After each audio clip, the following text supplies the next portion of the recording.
대한 주민 신고가 수도권에서 잇따르는 등 북한 무인기에 대한 우려가 커지고 있습니다. 윤석열 대통령은 북한 핵을 두려워 말고 확실히 응징하라고 지시했지만 야당은 국가안전보장회의도 열지 않고 확전을 각오했냐고 비판했습니다. 국회에서는 북한 무인기 관련 긴급 현안 보고가 열렸습니다. 무인기 격추 실패 등 미흡한 대응에 책임을 놓고 여야는 각각 전 정부와 현 정부 책임론을 주장하며 공방을 벌였습니다. 뇌물수수 등의 혐의를 받는 민주당 노웅래 의원에 대한 국회 체포동의안이 부결됐습니다. 국민의힘은 이재명 부결 예행연습이라고 비판했고 민주당은 수사 증거를 설명한 한동훈 법무장관이 피의 사실을 공표했다고 맞섰습니다. 옷장 시신 사건의 피의자 이모 씨가 추가로 자백한 50대 여성 살해에 대해 돈 문제로 다투다 범행했다고 진술했습니다. 경찰은 이 씨의 신상 공개 여부를 내일 결정할 예정입니다.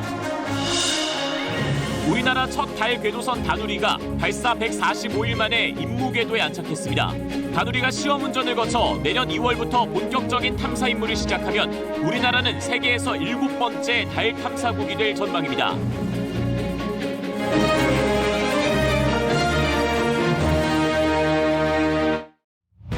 이분이 뉴스입니다.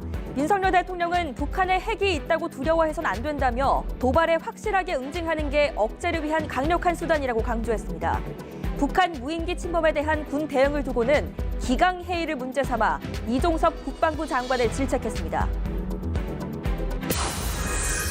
오늘 새벽 경기 북부 일대에서 알 수 없는 항적이 발견돼 군 전투기가 출격했습니다.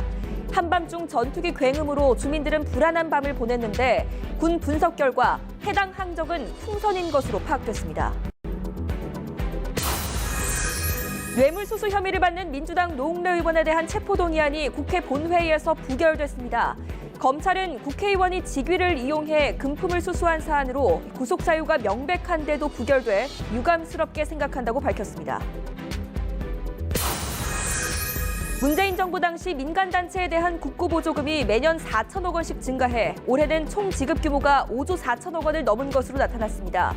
대통령실은 국고보조금이 관리 감독 사각지대에 있는 점을 파악했다며 내년 상반기까지 전면적인 감사를 진행하기로 했습니다.